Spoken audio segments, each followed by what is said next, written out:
Hi, Andor. I think we're ready. Okay. Let me, I think I just started the stream. So without knowing necessarily if we, if we're actually online, I'm gonna just quickly put us here on top of the screen. So let's put it here. I'm gonna take this music down. All right. So I'm just gonna start this then. This is our first videocast. Year in 2021, we did some experimentation in December and November, and this is our sort of this is our attempt to make like maybe a regular thing where we kind of discuss what's going on with EURAXESS China and so on in a more of a relaxed and free manner, maybe more interesting, etc.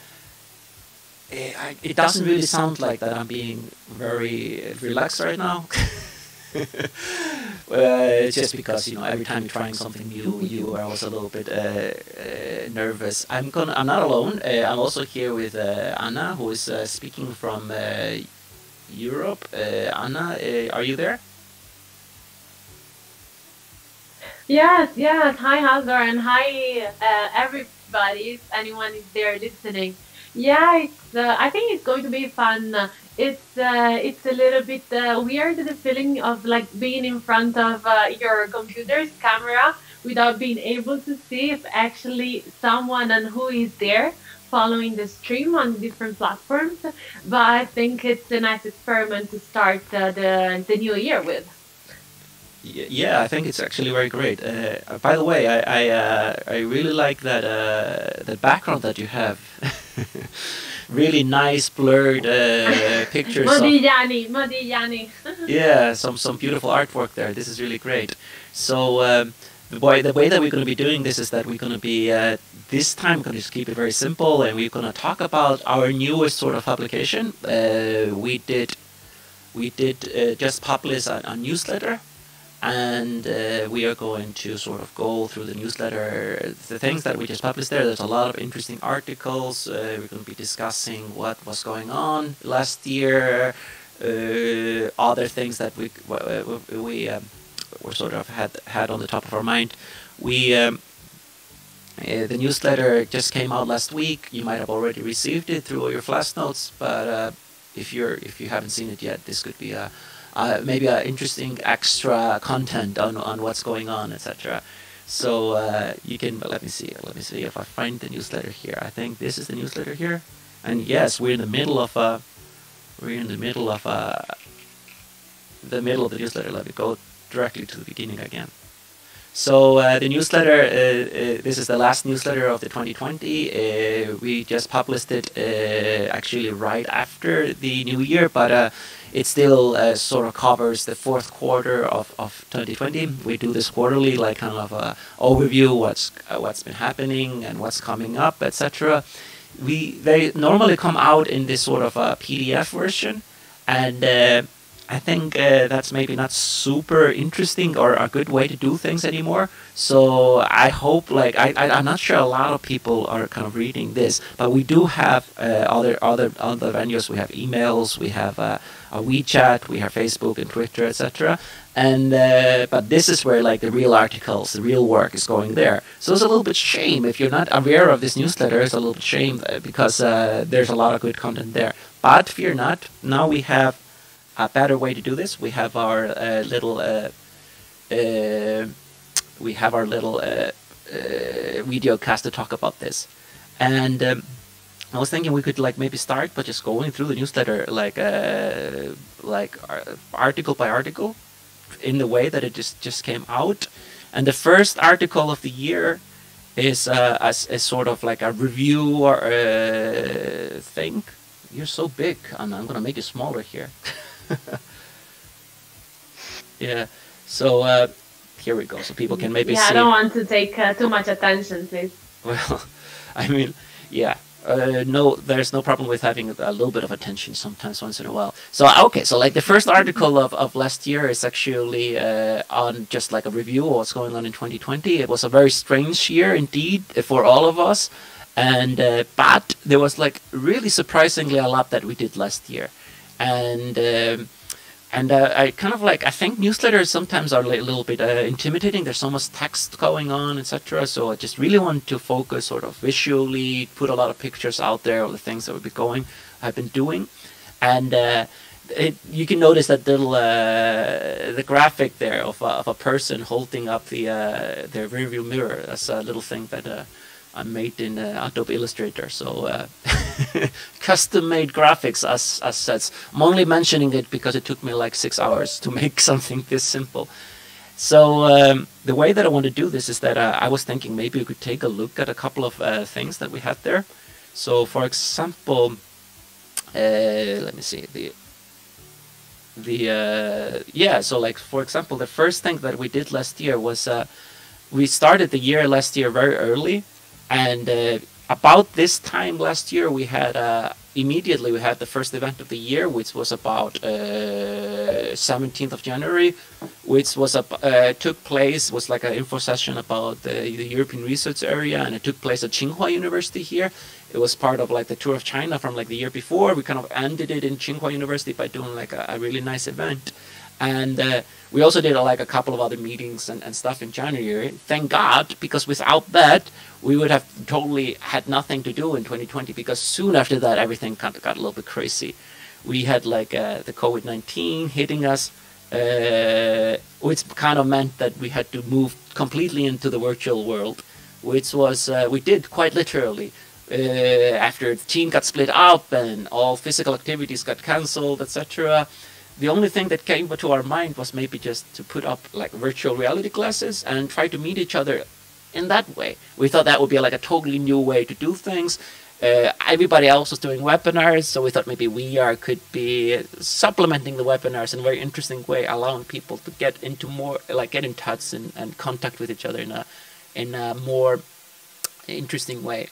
And we also did a lot of webinars, but in the end it resulted in us kind of like going ahead with a very ambitious virtual reality researchers night that took place later in Q2, where we had like people from all over China and Europe meeting each other in this virtual space, everybody wearing their glasses, talking to each other. We did a little bit split up session and so on. Super interesting, and I think really good way to sort of using this threat that was the pandemic to advance our project, experiment with new things, trying to look towards the future, innovate, etc. But maybe I ask Anna, what did you think was really interesting last year? Is there anything in particular that you remember?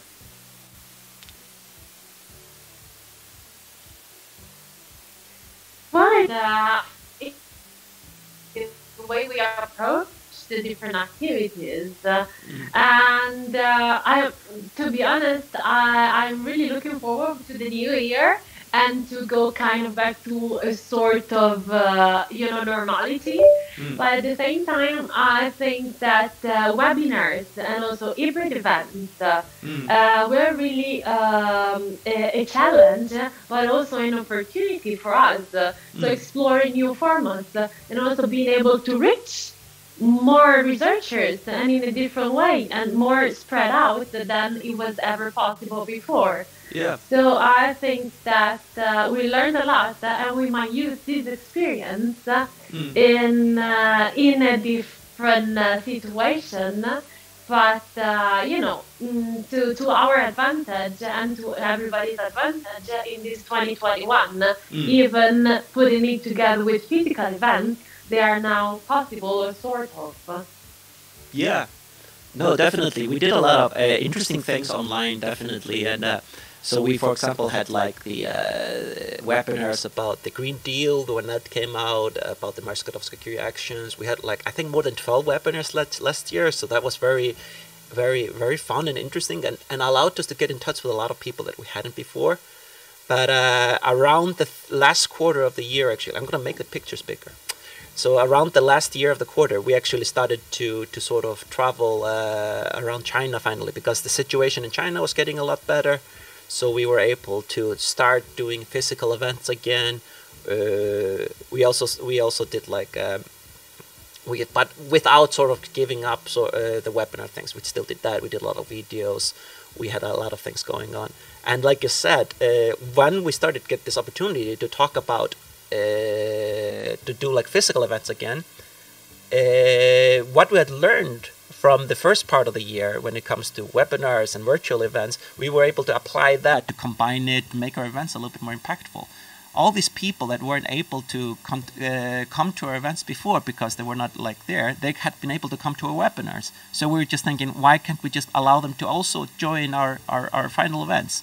So the last event of the year was the European Researchers Night, which was really, really interesting. We had like a lot of people coming to that. And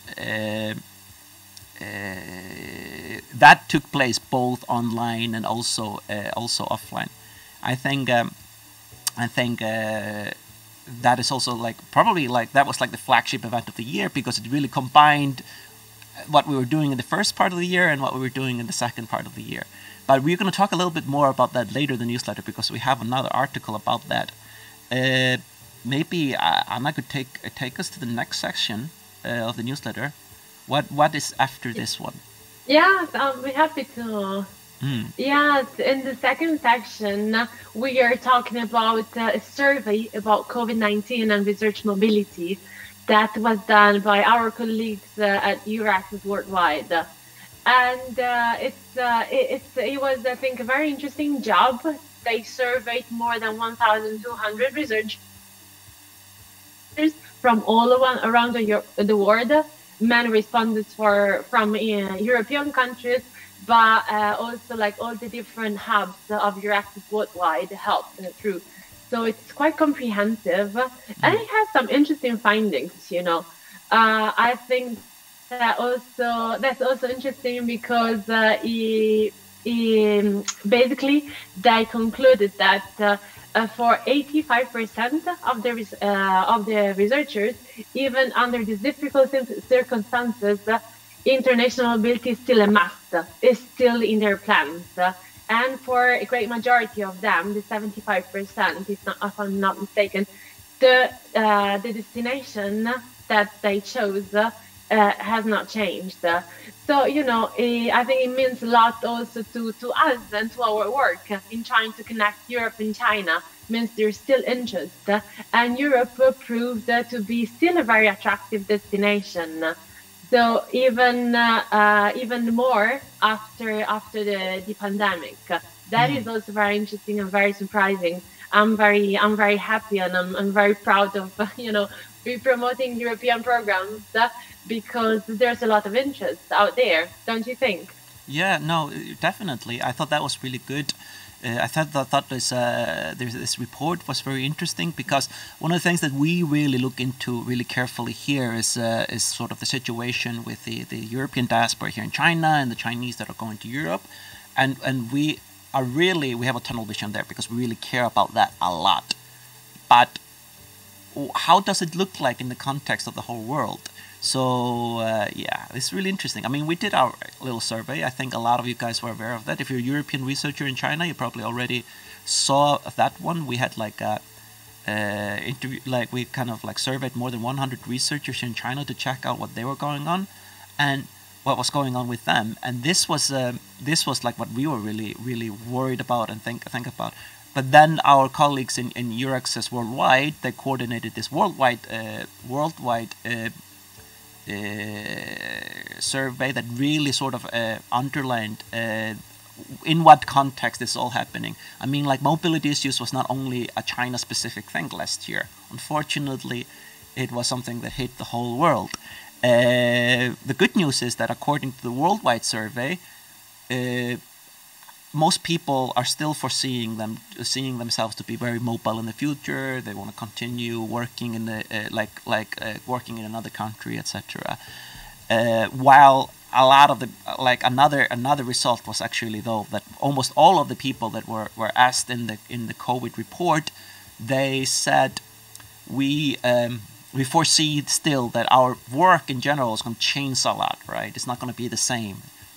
But in China, the situation was a little bit different. We had our survey, like I said earlier, and I don't know, Anna, like maybe you could introduce a little bit, like in what, like how does sort of the main results worldwide compare to how it looked like to us here in China? Yeah, I mean, as you said, probably the situation with China is a little bit different than in other regions in the world. And, especially because the outbreak started in China, right? And luckily, we might even be able to say that it's also like going to an end earlier in China. But yeah, the timing was quite unfortunate. It was, just before Chinese New Year. So many of us, especially many Europeans working and doing the research activities in China, were out of the country. So our survey showed that right after the month after the outbreak started, many Europeans were stuck out of China and were unable to return to their activities. So that is also interesting to be seen as linked to the worldwide survey, because worldwide researchers expect their activities also in the future to go through a very profound changes, and they said in general that they need better ways to interact and to work live even under difficult circumstances and not being able to have physical contact. So that's I say is probably even like more important to the European researchers normally work in China, as many of them were stuck off the country and some of them returned through the summer. There were some lift of restrictions, and the ban that was originally imposed by China on the return on any foreign resident was lifted, at least to some categories. So we saw many of them returning to their positions, but still probably there's a very strong need of new ways of interaction. And that's also, what we've been trying to do through this year, and that we're trying to keep on, especially, I would say, in the first half of 2021. Don't you agree, Haldor? Do you think we were sort of effective in helping researchers that are not able anymore to go to their labs or teaching every day?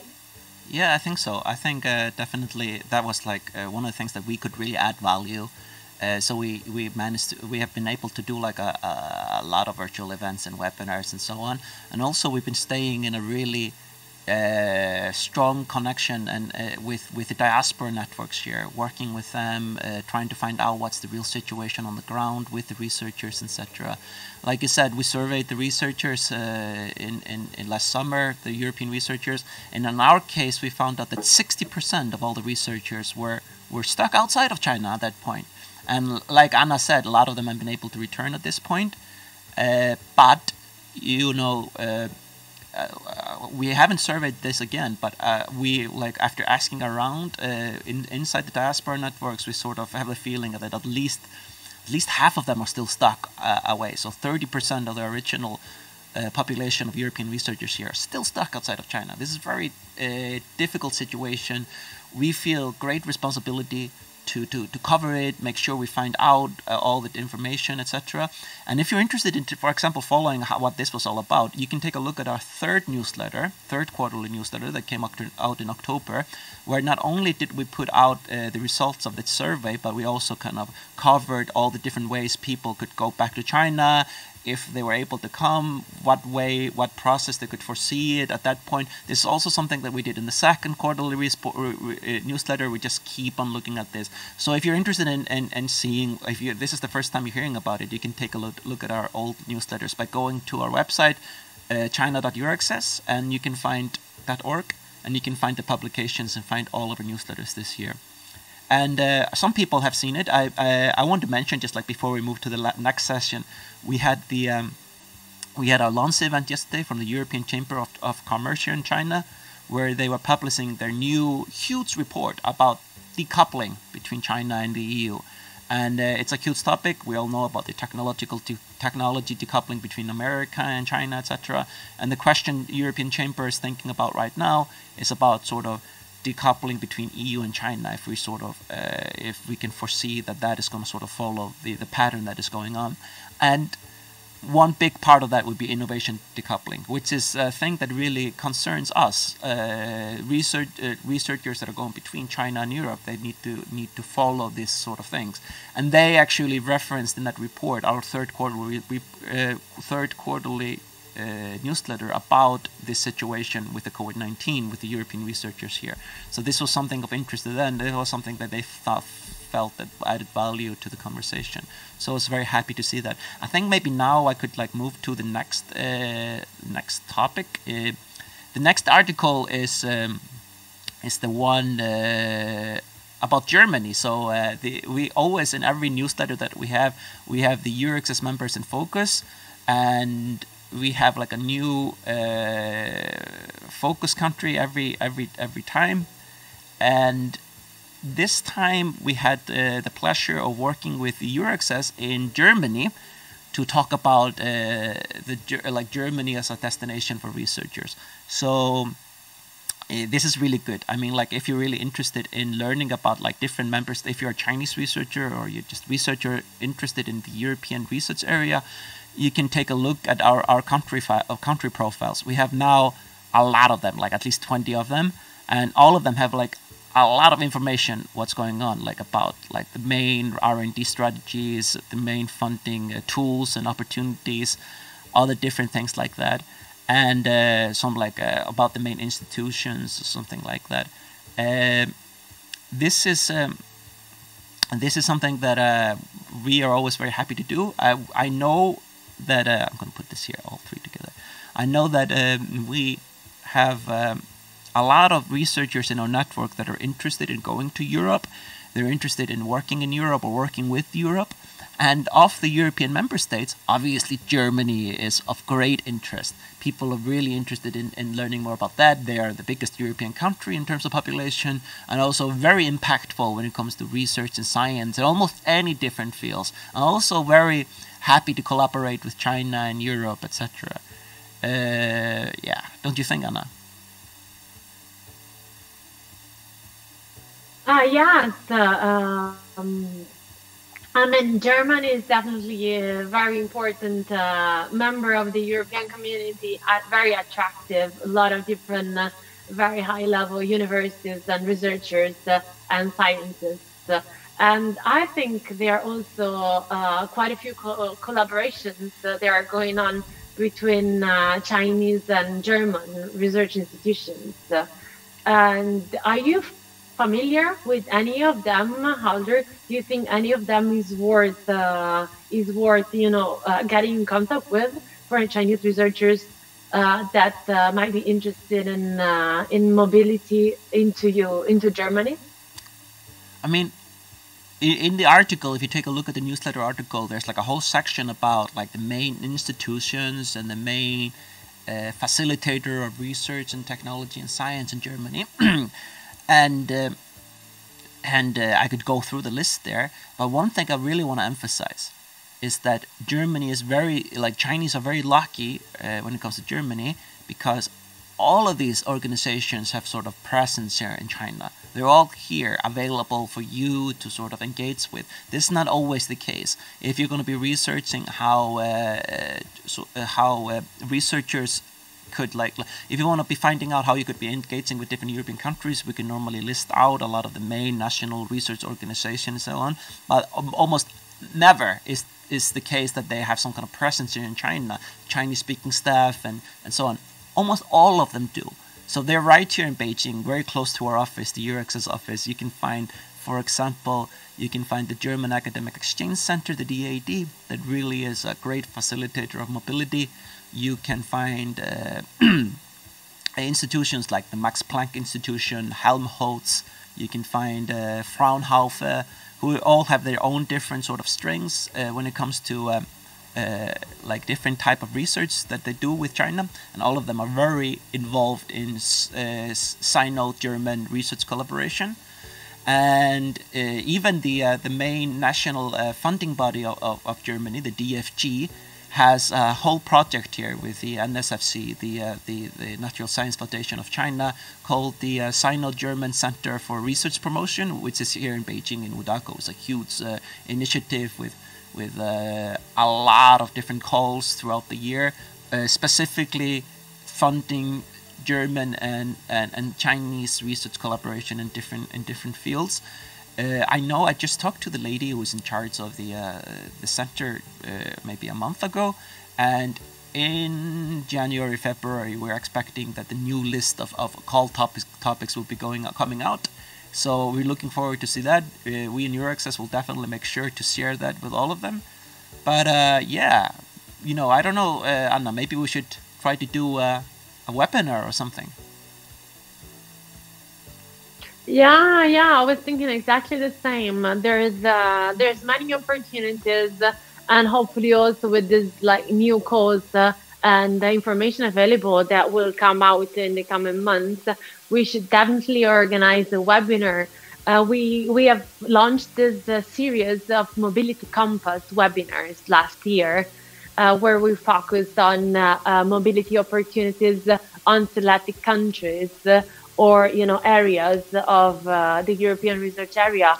So I think, as you suggested, we should definitely organize one highlighting the opportunities that are there for Chinese researchers interested in going to Germany. Why not? Definitely. And then the last section of sort of the last article of this quarterly newsletter is the European Researchers' Night, right? Oh yes, yes. I think we can say that the end of the year concluded with a very, very exciting event. So we had the European Researcher Night in Shanghai, and it was in a very innovative format. We said that before. It was our first fully hybrid event of 2020, and also probably an experiment that will bring more such events in the new year that just started. So it was very interesting, a lot of fun, because it brought together researchers from so many different areas. We had a group of researchers who gathered in downtown Shanghai, and others who joined online through the Zoom platform. So some of them were Europeans, normally in China, but who were in their home countries. Some of them were European or Chinese that were in China but not able to travel to Shanghai because they had other commitments the same day, or even just because some of them were, unable because of COVID restrictions. So it really gave the opportunity to a lot of people who wouldn't be there only for a physical event to join. And so we had 9 presentations from European researchers and also Chinese researchers who participated into European programs or doing their research in Europe at the moment. Very different topics and many different countries. So it was really a wide variety of different research areas. We talk about nanotechnology, archaeology, global history, and international relations. And it was, in the fun and informal way that is typical of the European Researchers' Night. So I think it was a very nice way to end 2020. And Halder, you were there, right? What do you think? Did researchers enjoy it? It was so fun. I think a lot of people were really waiting for this. we haven't done a researchers night this is actually the 8th time that we do researchers night in Shanghai. We've done it a lot of times before, and it's always really appreciated by the community. The Europeans, they love it. They come there all the time. Since 2014 or 13 we've been doing this, but for a long time we weren't able to do it, and this year obviously was nothing possible. So when we announced that we want to do something like that, despite how difficult things are these days, a lot of people responded and showed a lot of interest. They wanted to meet us, and in the end we got like over 40 people to show up there. Not only Europeans, we had a lot of them from a lot of different fields, but we also had like a lot of Chinese researchers that are somehow maybe alumni of European networks or just interested in working with Europe. And the way that I can tell that this was successful is that because at the end of the event, unfortunately, we had to like cut the stream and finish the whole thing with a hybrid event. But at that point, I just said to the people there, there's like a bar next door. Is there anybody interested in coming? And we ended up with like dragging 18 of them with us, and we stayed having a beer and talking to each other until midnight. These are people that didn't know each other before. Some of them did. I mean, like maybe 2 or 3 people together coming from like the same university or something. But a lot of them did not know each other, and this was a great opportunity for them to connect with each other, make new contacts, etc. It was really fun. You should take a look at the picture. We put some of them online. It's really, really nice. When it comes to this sort of European Researchers Nights in general, it's not only taking place in Shanghai. In a normal year, if the situation is just normal, we try to do this in different places in China. We try to do it we've done it like 9 times in Beijing before. We already done it twice in Guangdong province, and we have already done it a lot of times in Shanghai as well. So like these 3 locations are our usual suspects. We keep doing things in these areas over there. And we definitely want to continue doing something like that. We think this is very impactful. We think this is like, because one of the things we're really trying to do is that we're not just trying to feed information into you guys. We're trying to make sure that the people that are in network are connecting with each other and making real connections, making real new contacts, finding, like new uses for this network. This is also your network. It's not only our network. And the only way for that to happen is to make sure that people can actually meet and interact independently of us, and this is what happens in networking events. So we try to do these sort of things, and in the future we would definitely do more of that. That being said, we know that it's not very easy for all of you to come to Shanghai or Beijing or even Guangzhou, Shenzhen over there. A lot of you are all over China, with people in Wuhan and Dongbei and different places. And for all of you, who knows, maybe in the future we'll be able to put together enough people to do something over there. Always interested in that. If you have an idea, just let us know. If you can bring the people, we can maybe do something together, for sure. But in the meantime, what this year has really added to our arsenal is the ability to allow people to attend online. So that is the biggest sort of, takeaway. Now we can do our like little researchers nights, and people from all over China can join, or all over the world for that matter, if they're interested. And I think this is something that people would like maybe do like us to do more in the future. Of course, we're still learning. It might happen like some technical difficulties, etc. And but I'm sure we'll get better and better at this over time, right? Yeah, for sure. I think you were very right by saying that people were really looking forward to it. I remember one of our speakers, a Chinese lady who is doing her research in the Netherlands now, told me, "Oh, I'm back in Shanghai. I can't wait to meet our other researchers for, a social event." She was so excited. And at the same time, I was connected online from Italy, and it was great to be there. We will definitely work more on finding different fun and interactive ways for people to join our events physically and online, being able to make their presentations, even if they're not in Shanghai or Beijing or Guangzhou, and ask questions and possibly also networking with each other. So yes, this is definitely one of our objectives for 2021. And Haldor, we want to conclude with the final section Hmm. about the last couple of things that we did during the last quarter, maybe.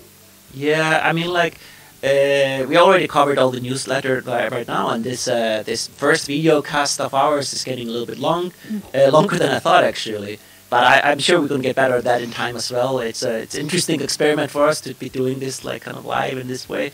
But yeah, normally we end the newsletter every time with something that we called "In Case You Missed." So if I just like take a quick look at the newsletter, the last page is normally looks like something like this. So honestly, like last quarter was kind of crazy. There was so many different things going on. This was one of the like most active quarters that we done just in long history. Not only did we have like 7 different like physical events that we either participated in, co-organized, or just like a EURAXESS event. We also had all of these different webinars and things. We also did like a whole slew of different videos that we've never done before. This is available on our website and on our social media and so on. And some of this stuff is super good. I mean, like things that like maybe a couple of years ago I would have killed to have something like this. Like I think this is like amazing content that we have here. We have something like, for example, we had like the webinar on EURAXESS, for example, in November. I mean, like I count myself lucky if I get like one good testimony from an ERC grantee. If I'm here in China, I've never been able to get a testimony from a Chinese ERC grantee. Once I had a Chinese ERC grantee, but obviously for Chinese applicants, that is very, very helpful if we can do that. In this case, we had 2 of them, and we also had Manuel, a good friend of our network, who was like is also a European ERC grantee, who shared his experience with applying for. From here in China, and we also had like this amazing evaluator that could tell us all in concrete details how to apply, answering all these questions and so on. Amazing, amazing activity, way better than we could have done if we didn't have this webinar format. This was not the only one. We had the European Green Deal. There was another webinar we did during the quarter. It included like a whole session from the counselor for climate change at the European delegation, who introduced like the political context, and we went through the whole Horizon 2020 goal, over 1 billion euros of research funding focusing on Green Deal. We also had like the mobility compass that Anna was talking about earlier. One of the big events, big webinars this quarter, was the one about the Spanish research opportunities available to Chinese, where we got EURAXESS in Spain to explain in amazing detail what is available. And also we had like testimonies from Spanish research organizations that have been involved in collaborating between China and Europe. This is a really good example how you could kind of learn about and find out how to sort of engage with Europe. Like, look at these opportunities. This is where it is. Like, the devil is in the detail sometimes. We have the European programs, and we have the member states like Spain, all 27 of them. And yeah, we just had a lot of those. We had like the Mariscal security, mobility information. We had a lot of different activities. So if you missed any of this, the good news is, during these latest times where we are all connected and everything's virtual, all of this information is available in a recorded form online. So you can still take advantage of this. If you're interested in ESC, if you're interested in the Green Deal calls, there's still a couple of them that are open now in January, although you'd be pretty late if you try to apply now, but who knows. If you're interested in Spain or any of the other countries that we're working with, this is all available online in recorded form. You can go to our website and find out more. So I think that's it for now. We took like good 40 minutes to go through the whole newsletter. It must mean it's really a content-rich newsletter, right, Anna? Yeah, I hope, this way was maybe a little bit more interactive and dynamic way to talk a little bit about the content of our newsletters. So in case you missed it, you watched the video, you didn't have to read all the PDF. So yes, I hope someone out there appreciates, and we will do it again for sure. Amazing, very good. So I think this will be it from now. I think like sometimes we were like talking a lot. This is all unscripted. We're just thinking like talking on the tip, like sharing what is on the tip of our tongue right here. So I feel like it was maybe a little bit wooden performance, let's say, but I hope that this videocast in the future can become a staple of the different sort of communication tools that we have to offer. I want them to be very relaxed, easy thing that we sort of can like do to communicate directly with the community. If you want to talk to us directly, we're also always available. I mean, like you can just find our email and china@euraxess.org, or just find us on WeChat or something, and we're always happy to talk. But in the meantime, you can follow us on this new videocast format. So yeah, I just saw that was a new viewer watching us on YouTube. That's quite excellent. Is that you, Anna? No, it's not me. Oh, amazing! Okay, so shout out to our YouTube viewer. We don't have a lot of YouTube subscribers, but well, there is one. Anyway, so thank you very much, Anna. We can maybe stay in touch when we do our next video cast. Stay in touch with the community. So yeah, thank you. Of course, yeah. Thank you, and thanks anyone who's watching. See you at the next video cast. All right. Bye bye. Ciao.